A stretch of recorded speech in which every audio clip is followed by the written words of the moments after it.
सुनिए जी, रसोई घर में मसाले खत्म हो गए हैं। 1000 रुपये दीजिए, बाजार जाकर मसाले लाने हैं। अरे अभी 10 दिन पहले ही तो तुम्हें पैसे दिए थे और अब तुम फिर से पैसे मांग रही हो। आप ना मेरे साथ रसोई घर में चलिए, खाली डिब्बे दिखाती हूँ आपको। अब मसाले खत्म हो गए हैं तो हो गए, खरीद कर लाने तो पड़ेंगे ना। अच्छा ठीक है, अब इतनी सी बात पर इतनी ज्यादा बहस तो मत करो, ये लो पैसे। दूसरी तरफ सोहन की पत्नी विशाखा भी उससे पैसे मांगने लगती है। 2000 रुपये दीजिए, दूध वाले का पैसा देना है। अरे तुम ना हमेशा कोई ना कोई बहाना बनाकर पैसे मांगती रहती हो। कम पैसों में घर चलाया करो ना। मेरे पास कोई पैसों का पेड़ नहीं है जो तुमने कहा और मैंने पैसे तोड़कर तुम्हें दे दिया। इस वक्त मेरे पास पैसा नहीं है, बाद में देखेंगे। नहीं नहीं नहीं नहीं नहीं, दूध वाला नहीं मानेगा। पिछले 4 दिनों से मैं उसे टाल रही हूँ, आज तो उसे पैसे देने ही पड़ेंगे। हे भगवान, क्या सी मुसीबत है। उसके बाद सोहन विशाखा को पैसे देकर वहां से चला जाता है। फिर एक दिन, आज तो गर्मा गर्म पूरी सब्जी खाने का मन है। शालिनी जाओ ना, पूरी सब्जी बनाओ ना।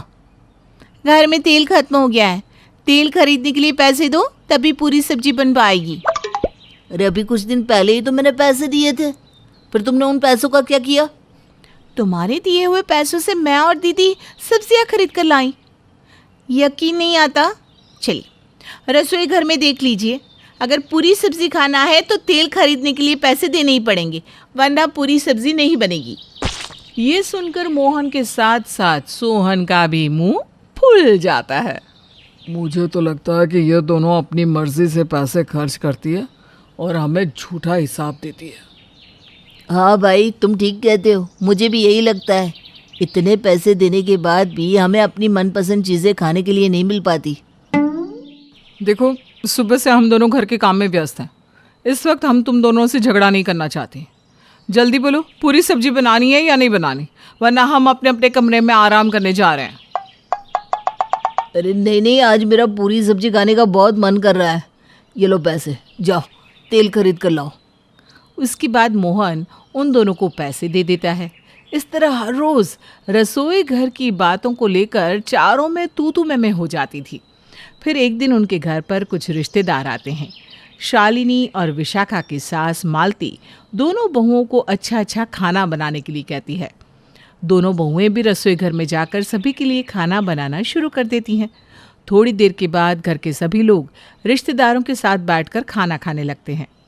दूसरी तरफ दोनों बहुएं गर्मा गर्म खाना सभी को परोस रही थी, लेकिन तभी अचानक खाना कम पड़ जाता है। अरे क्या हो गया बहू, जरा 2 पूरी और लेकर आओ ना, और साथ में पनीर की सब्जी भी लाना। हाँ, मालती की दोनों बहुएं बहुत स्वाद खाना बनाती है। मन करता है बस खाते जाओ खाते जाओ। शालिनी बहू, जरा मेरे लिए हलवा और लेकर आना। ये सुनकर रसोई घर में खड़ी दोनों बहुएं हैरानी से एक दूसरे को देखने लगती हैं। अब क्या करें दीदी, हमने तो नाप तोल कर खाना बनाया था, लेकिन खाना तो कम पड़ गया। सब हमारे पतियों की वजह से हुआ है। वो दोनों हमें एक साथ रसोई घर का सामान खरीदने के लिए कभी पैसे नहीं देते, हमेशा रो रो कर थोड़े थोड़े पैसे देते हैं, इसीलिए आज खाना कम पड़ रहा है। तभी मोहन और सोहन रसोई घर में दाखिल होते हैं। अरे तुम दोनों के कान बहरे हो गए क्या? कब से मामी जी खाने के लिए आवाज़ दे रही है। चलो जल्दी खाना लेकर बाहर आओ। कहाँ से खाना लेकर आए, खाना खत्म हो गया है। ये तुम क्या बोल रही हो? अभी तक किसी का पेट भी नहीं भरा और खाना खत्म हो गया? तुम दोनों को जरा भी अकल नहीं है क्या? जब तुम दोनों को पता था कि घर में इतने सारे लोग खाना खाने वाले हैं, तो तुम दोनों को खाना ज्यादा बनाना चाहिए था। रसोई घर में जितना राशन रखा था हमने उसका खाना बना लिया, अब एक दाना भी नहीं बचा है। अरे अभी पिछले हफ्ते ही तो तुम दोनों ने रसोई घर के खर्चे के नाम पर हमसे पैसे ले लिए थे, फिर वो पैसे कहाँ चले गए? हाँ, आज मुझे 1-1 रुपए का हिसाब चाहिए। तुम दोनों की वजह से मेरा दिमाग खराब हो गया है। दोनों भाइयों को चिल्लाते हुए देखकर मालती और सारे रिश्तेदार हैरान हो जाते हैं। अरे क्या बात है मालती, तेरे दोनों बेटे तेरी बहुओं के ऊपर क्यों भड़क रहे हैं? हाँ, उन दोनों ने तो खाना भी बहुत स्वादिष्ट बनाया है, पर दोनों भाई किस बात पर लड़ रहे हैं? ठहरो, मैं अभी पता करती हूँ। उसके बाद मालती आवाज़ देकर अपने बहू बेटों को बाहर बुलाती है। क्या बात है, मेहमानों के सामने तुम सब झगड़ा क्यों कर रहे हो? माँ, अभी किसी का पेट भी नहीं भरा और इन्होंने कह दिया कि खाना खत्म हो गया है। हम हर महीने इन्हें ढेर सारे पैसे देते हैं, उसके बाद भी ये दोनों ठीक से रसोई नहीं चला पाती। अरे पिछले कई सालों से हम दोनों तुम्हें फिक्स पैसे देते हैं। पहले तो सब कुछ ठीक चल रहा था, लेकिन अब अचानक क्या हो गया? मम्मी जी, कसम से हमने आज तक इनके दिए हुए पैसों से अपने लिए 1 रुपए की चीज़ नहीं खरीदी। हम सारे पैसे रसोई घर के खर्चों में लगा देते हैं। अब चीज़ें इतनी महंगी हो गई है तो हम क्या करें? बहू बिल्कुल ठीक बोल रही है। अरे बेवकूफ़ो, मुझे एक बात बताओ, पिछले कई साल से तुम दोनों बहुओं को सिर्फ 6,000 रुपये रसोई चलाने के लिए देते हो, लेकिन इतने सालों में तुम दोनों की तनख्वाह भी तो दुगनी हो गई और साथ ही बाजार में हर चीज़ का दाम बढ़ गया। तुम्हें पता है टमाटर कितने महंगे हो गए हैं? हाँ, मालती तो बिल्कुल ठीक बोल रही है। आजकल हर खाने पीने की चीज़ के दाम आसमान छू रहे हैं। पिछले साल ना मेरे घर पर भी इसी बात को लेकर बहू बेटे के बीच में खूब तमाशा हुआ था। मेरा बेटा भी इन दोनों की तरह यही मानकर चल रहा था कि बाज़ार में सब चीज़ मुफ्त में मिल जाती है, लेकिन फिर एक दिन मैं उसे अपने साथ बाज़ार लेकर गई। खरीदारी करने के बाद उसकी अकल ठिकाने आ गई। उस दिन के बाद से उसने दोबारा कभी रसोई का हिसाब नहीं लिया। इन्हें भी थैला पकड़ा कर बाज़ार भेज दे, तभी इन्हें सच्चाई पता चल जाएगी। जिस तरह महंगाई बढ़ रही है ना, उसी तरह तुम्हारी तनख्वाह भी तो बढ़ी है। इसलिए अब तुम दोनों को बिना कोई झिकझिक किए रसोई के खर्चे के लिए ज़्यादा पैसे देने चाहिए। हाँ माँ, तुम बिल्कुल ठीक बोल रही हो। इस बात पर तो मैंने ध्यान ही नहीं दिया। ठीक है माँ, आज के बाद हम इन दोनों को ज़्यादा पैसे दिया करेंगे। अरे भाई, लेकिन खाने का क्या होगा? अभी तो हमारा पेट भरा भी नहीं है। ठहरिए मामी जी, हम दोनों अभी बाज़ार से सामान खरीद कर लाते हैं। इसके बाद ये दोनों फिर से आप लोगों के लिए खाना बना देगी। और दोनों भाई थैला लेकर सामान खरीदने चले जाते हैं। उस दिन के बाद से उन दोनों की अकल ठिकाने आ जाती है और वो दोनों दोबारा रसोई घर के खर्च के नाम पर अपनी पत्नियों को परेशान नहीं करते और उन्हें ज़्यादा नहीं, डबल पैसे देने लगते हैं। कविता और रमेश के घर एक प्यारे से बेटे का जन्म होता है। रमेश, ये रंजू है, हमारी नई नौकरानी। आज से ये हमारे बेटे रोहन का ध्यान रखेगी। अरे कैसी बात कर रही हो कविता? रोहन अभी सिर्फ 2 महीने का ही तो है। हाँ, तो 2 महीने का तो हो गया है। मुझे अगले महीने से ऑफिस ज्वाइन करना है। घर में रह रहकर तो पक चुकी हूँ मैं। आपको पता है ना बच्चों को कैसे पाला जाता है? अरे मैम, मैं भी तो एक माँ हूँ। आप चिंता ना करें, मैं आपके बेटे को अपने बच्चे की तरह पालूंगी। अच्छा, अपना बच्चा। चलो देखते हैं। रमेश को कविता का यूं नौकरानी रखना ठीक तो नहीं लगता, लेकिन बेचारा बोलता भी क्या।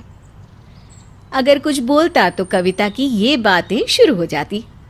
अरे मैं ही क्यों सैक्रिफाइस करूं अपनी जॉब? कहाँ लिखा है कि औरत ही बच्चे के लिए घर पर बैठे? क्या देश की अर्थव्यवस्था को आगे बढ़ाने के लिए नारी का कोई योगदान नहीं है? बस अब यही बातों के कारण रमेश कुछ भी नहीं कहता। वक्त गुजरता है, रोहन थोड़ा बड़ा होता है। एक दिन मम्मी, चोट लग गई है मुझे। रंजू, देखो तो रोहन को चोट कैसे लग गई। ओ, मेरे बेटे को क्या हो गया? आइए बाबा, मैं आपको दवाई लगा दूं। मेरा बहादुर बच्चा। रोहन माँ की तरफ देखता है जो फाइल्स पढ़ने में व्यस्त थी। रंजू रोहन का इतना ख्याल रखती कि उसे कभी किसी चीज की कमी ना होती। माँ, मेरे स्कूल में कल पीटीएम है, आपको आना है। रंजू, कल रोहन के स्कूल चली जाना। मैं टीचर को फ़ोन कर दूंगी, वो तुम्हें हिंदी में बता देगी कि इसमें क्या कमी है, और बाद में वो तो मुझे बता देना, कल ज़रूरी मीटिंग है मेरी। रंजू रोहन के स्कूल जाती है और वहाँ बिल्कुल रोहन की माँ की तरह ही उसकी हर बात को टीचर के सामने रखती है। अरे रोहन, तुम्हारी माँ को तो तुम्हारी हर बात का कितना ध्यान है। सच में तुम बहुत लकी हो। रोहन भी टीचर की बात सुनकर चुप रहता है और वो घर आता है जहाँ वो रंजू को कविता से स्कूल की बात बताते सुनता है। लेकिन कविता, ओके तुम समझ गई ना कि रोहन को कैसे ग्रूम करना है जिससे वो और अच्छा पढ़ सके। और हाँ, आज रात ना तुम खाना यहीं खा लेना, बाद में घर जाना। रात में सभी खाना खाने बैठते हैं जहाँ रंजू खाना लेकर ज़मीन में बैठ जाती है। रोहन भी खाना लेकर ज़मीन पर बैठ जाता है। अरे ये क्या है रोहन? कविता, तुम हम लोगों के पीछे रोहन को ज़मीन में बिठाकर खाना खिलाती हो क्या? अरे नहीं मालकिन, रोहन बाबा ऊपर बैठकर खाइए ना। अगर आप जमीन में बैठेंगी तो मैं भी तो जमीन में ही बैठूंगा ना। रोहन, क्या मजाक है? उनका काम नीचे बैठने का ही है। कविता, बच्चा ये सब नहीं समझता। रंजू, आ जाओ, ऊपर बैठकर खाना खा लो। तुम्हारा योगदान हमारे घर के लिए बहुत है। रंजू खाना खाकर चली जाती है, लेकिन कविता को रमेश पर गुस्सा आ जाता है। कविता रोहन के सामने ही कहती है, क्या योगदान है भला रंजू का घर के लिए, मैं भी तो जानूं। अरे काम करती है, बदले में पैसा लेती है, कोई फ्री में हमारे बच्चे के लिए ममता नहीं उमड़ती है उसकी। माँ, वो पैसे लेती है क्योंकि उनको अपना घर चलाना होता है। आपको तो पता है रंजू माँ के पति नहीं है, बच्चों की पढ़ाई के लिए उन्हें काम करना पड़ता है। खाना खाने के लिए वो काम करती है, आपकी तरह शौक के लिए नहीं। कविता को रोहन की बात बहुत बुरी लगती है। वो उसे खींचकर चांटा लगा देती है। बच्चा है, बच्चे की तरह रहे तो अच्छा लगता है। रोहन अब रो रो कर बुरा हाल कर देता है। हार कर रमेश रंजू को फोन कर बुलाता है और रोहन रंजू के पास सो जाता है। रंजू, मुझे लगता है कि रोहन मुझसे अलग हो रहा है। आज से मैं जितना घर में रहूंगी, रोहन का काम मैं ही करूंगी। ये तो बहुत अच्छी बात है ना मैम साहब। रोहन नहाकर निकलता है और स्कूल की ड्रेस के लिए रंजू को बोलता है, मैम साहब, वो अलमारी में कपड़े हैं, आप निकाल कर पहना दीजिए ना। ओके, मैं अभी अपने राजा बेटा को तैयार करती हूँ। कविता अलमारी से कपड़े निकाल कर लाती है कि तभी उसका फ़ोन बज उठता है। अब कविता एक हाथ से फ़ोन उठाती है और एक हाथ से रोहन को तैयार करती है। माँ, घड़ी देखो। कविता घड़ी देखती है और फिर फ़ोन पर बात करने लगती है। रंजू तब तक रोहन के बैग में टिफ़िन रख देती है। मैम साहब, मैं तैयार करती हूँ, घड़ी देखिए ज़रा। कविता को रंजू पर गुस्सा आ जाता है। निकल यहाँ से, अब जब मैं अपने बच्चे को तैयार कर रही हूँ तो बीच में मत पड़। रोहन को माँ का रंजू पर चिल्लाना बिल्कुल अच्छा नहीं लगता। रंजू माँ, कोई बात नहीं, आप मेरी वाटर बॉटल में पानी भर के ले आइए। आज ना माई मुझे स्कूल बस के लिए स्टैंड पर छोड़ने आएगी। रंजू को रोहन की बात समझ में नहीं आती। कविता रोहन को देर सवेर तैयार कर स्टैंड पर ले जाती है, लेकिन सारा स्टैंड खाली होता है। अरे, ये स्टैंड खाली क्यों है? यही तो रंजू माँ बोल रही थी कि घड़ी देखो। बस चली गई माँ, अब चलो घर। घर आकर कविता रंजू पर फिर से बरस पड़ती है। अरे, बताना चाहिए था ना कि बस के लिए देर हो रही है। घड़ी देखिए, कोई इसे क्या समझेगा? रंजू कुछ नहीं कहती, लेकिन वो रोहन का हाथ पकड़कर कहती है, अरे कोई नहीं मालकिन, मैं छोड़ आती हूँ, साहब को बोलिए कैब बुक कर देंगे। रोहन स्कूल को पहुंचकर रंजू को गले लगाकर कहता है, टिफिन में वही दिया है ना? हाँ बाबा, वही है, जाओ, अब वैसे ही देर हो गई है। रोहन अपनी जिंदगी से खुश था क्योंकि रंजू उसकी हर चीज का ख्याल रखती। रंजू के लिए रोहन उसके सगे बेटे से कम नहीं था। एक दिन, रोहन बाबा, आपके लिए खीर बना कर लाई हूँ, आपको पसंद है ना? वाह, आपके हाथ की खीर कब बनाई? वो बेटे के लिए बनाई थी तो आपके लिए भी रख ली। तभी वहां कविता आ जाती है। How dare you! छोटी झोपड़ी में बनी खीर मेरा बेटा नहीं खाएगा। ऐसा क्यों कर रही हो माँ? ये रंजू माँ ने बनाया है, मैं जरूर खाऊंगा।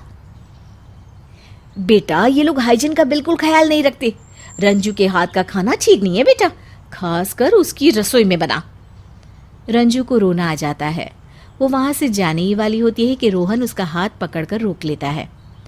माँ, रंजू माँ ने तो मुझे बचपन से ही खिलाया है, उनके पास ही मुझे नींद आती है। उन्हीं के हाथ के खाने से मेरा पेट भरता है। उनको मेरी हर खुशी के बारे में पता है। आप ऐसा क्यों कहती है उन्हें? ऐसा मत बोलिए। रोहन, पागल हो गए हो क्या? नौकरानी और माँ में अंतर तक नहीं जानते? जानता हूँ माँ, नौकरानी वो होती है जो पैसे के लिए काम करती है, लेकिन माँ तो वो होती है जो बच्चे से दिल से जुड़ी होती है, उसकी हर चीज़ का ख्याल रखती है, जैसे रंजू माँ ने किया मेरे लिए। आप तो बस पैसे के लिए काम करती है, लेकिन रंजू माँ तो मेरी हर छोटी बड़ी चीज़ों का दिल से ख्याल रखती है।